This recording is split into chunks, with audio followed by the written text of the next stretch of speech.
여기 보세요. 어찌됐건 항상 나만 잘 되면 돼요. 자, 시작할게요. 자, 이제 손실 전력을 줄이는 방법에 대한 두 번째 파트. 손실 전력을 감소시켜보자. 아까쯤에는 아까 공식을 다시 한번 쓸게. 손실 전력은 I 제곱 R이어서 요걸 통해서 얘를 줄이는 방법 한번 알아냈지.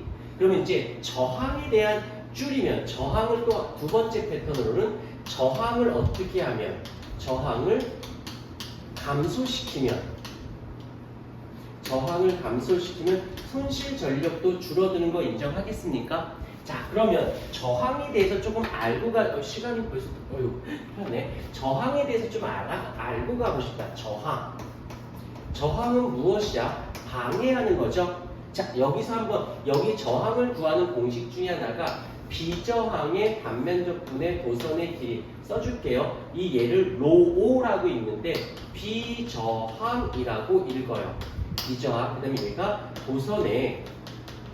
도선의 단면적이라고 읽고요. 이 애는 도선의 길이로 잡습니다. 그래서 예를 들게 도체와 절연체라는 말은 알죠? 도체는 전기 잘 통하는 거고 절연체는 전기를 통하지 않는 거잖아. 자, 예를 들게 도체인 경우에는 이 비저항 값이 엄청나게 작아요. 엄청나게 작아. 방해를 엄청나게 작아. 그러면 저항 값이 어떻다는 거야? 그치. 그러면 저항 값도 어떻게 돼?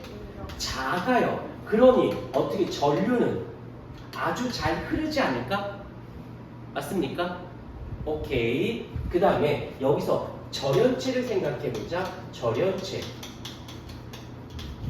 절연체 같은 경우는 이제 이쪽을 지울게요. 이렇게. 그 다음에 여기서는 전기를 통하지 않는다라는 건 이 비저항의 로우 값이 어떠냐면 굉장히 커요. 얘가 굉장히 커서 어떻든 얘가 크니까 저항 값도 어떻게 되는 거야?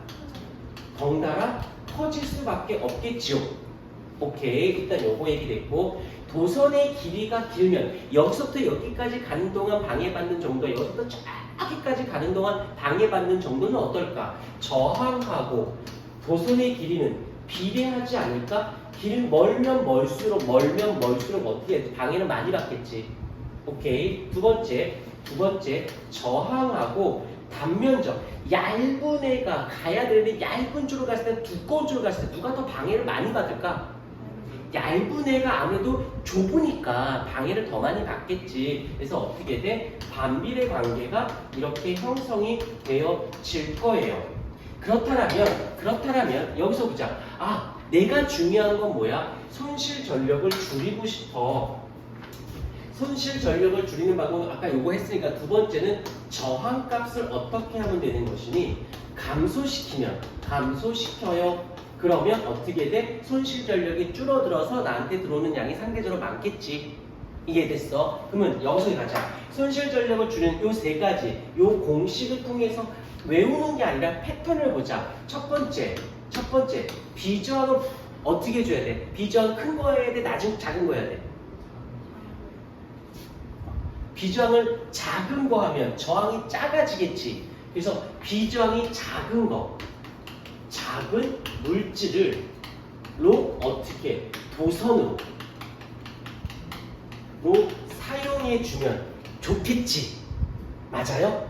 지금 우리가 쓰고 있는 게 무슨 도선이야? 그렇지, 모를 수 있어요. 구리도선이라고 하거든. 그 안에 구리로 되어 있어. 근데 구리보다 저항이 작은 애가 있어요.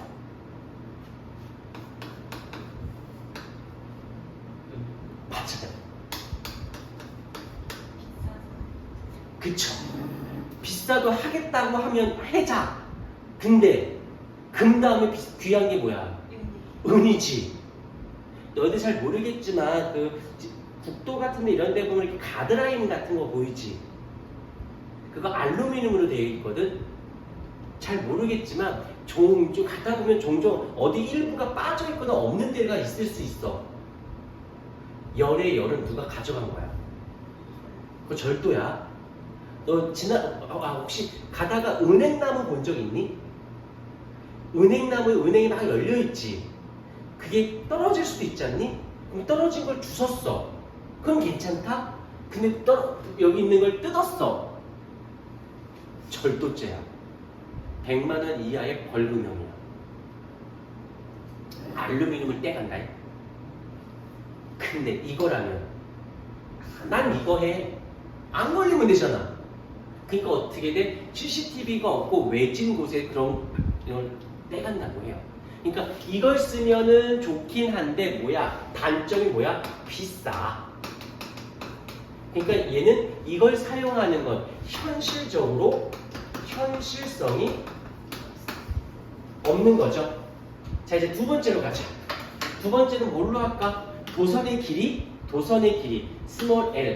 도선의 길이를 어떻게 하면 돼요? 그치, 줄이면 되겠지. 그럼 도선의 길이가 줄는다라는 건 어떻게 하면 도선의 길이, 발전소와 사용지가 가까우면 되겠지. 다시 할게. 이걸 줄일 수 있는 방법은 발전소가 어디에 있으면 돼? 발전소가 도심지. 자, 이게 별거 아닌 것 같아도 예전에 되게 엄청난 일이 한 번 있었어요. 어때였었냐면 변전소라고 있거든. 변전소, 변화시키는 전압을 그런 막 이렇게 송전탑이 있고 막 지대가 있어. 그래서 얘가 모여서 여기서 전압을 변화시켜서 쫙쫙 보내는 거건데 그 인근에 마을이 있는데 유독 그 마을에서 계속 기형아라든지 쌍생아라든지 애들이 계속 태어나는 거야. 희한하게 너무 많이. 그래서 연구를 했다. 그 전기에서 전자기 현상에 의해서 전파가 발생되는 걸 찾아낸 거야. 그 전파가 굉장히 미흡한데 지속적으로 인체에게 접촉이 되게 되면 DNA나 유전자의 변형이 오는 걸 알아낸 거예요. 그래서 그 마을의 가족에게다 뭐 정확히는 기억 안 나는데 한 가족당 몇백억씩 줬대요. 손해배상을. 그때 나왔던 얘기가 뭔지 알아? 핸드폰도 전파를 통해서 송수신되잖아.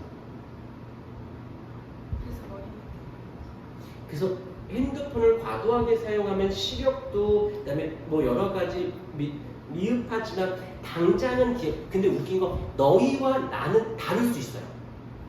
너희와 내가 다르다는 것은 뭐냐면 난 성장판이 멈추고 노화 쪽이고 너희들은 성장판이 안 닫힌 상태. 즉 이렇게 비교하자.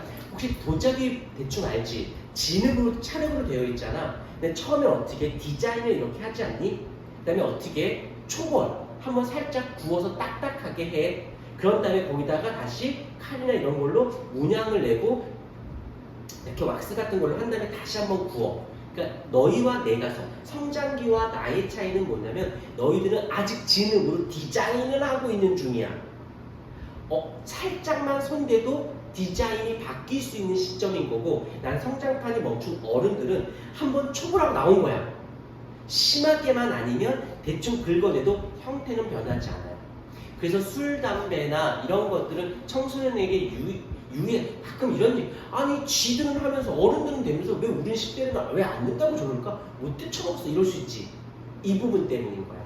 어른이 됐을 때는 성장판이 멈추고 다 신체 구조가 완성이 됐기 때문에 안 좋지. 근데 안 좋아서 그 변화율과 성장기 때 그게 들어왔을 때 변화율은 몇 갑절세니까. 어떤 말인지 알겠습니까? 오케이. 그래서 핸드폰은 최대한 몸에 지니지 않는 게 좋습니다. 한때 유행이 뭐였니? 핸드폰을 뒷주머니에 아니면 앞쪽에. 자, 주머니는 주로 어디 부위에 있어? 생식기 쪽에 있지. 남자애들이야 정작수가 줄어들었다 치자. 아니 정작 이러고 나왔다고 치자. 더 중요한 거야. 여성에게는 그 부위에 뭐가 있니? 아기가 사는 궁궐. 자궁. 이 아기가 사는 궁궐이 그래서 자궁이야.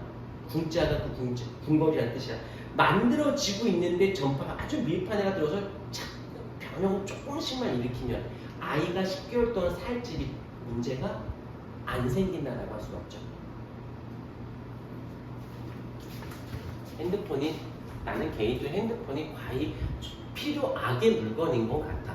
악까지는 아니지만 굳이 그렇게 애지중지할 일은 아니라고 봐. 근데 너무 편한 건 사실이야. 없어서는 안 되는 물건이긴 한데 얘에 대한 의존도가 너무 많은 게 문제인 거지. 이런 말 하면 안 되지만 자존감이 떨어지는 애일수록 폰에 대한 의존도가 높고요. 자존감이 높은 애일수록 그러니까 좋은 사람 너무 극단적인 표현이다. 하여튼 그래. 자존감이 높은 사람은 별로 폰에 대한 의존도가 떨어져요. 아무튼 그렇습니다. 자, 그럼 도심지에 가까이 도심지에 안 되겠죠? 현실적으로 불가능하지? 자, 이번에 세 번째 도선의 단면적을 보자. 어떻게 하면 돼? 크게 하면 되겠지. 다시 말해 굵어.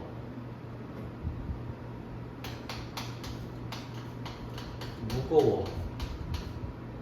이것 또한 현실성이 많이 없겠죠.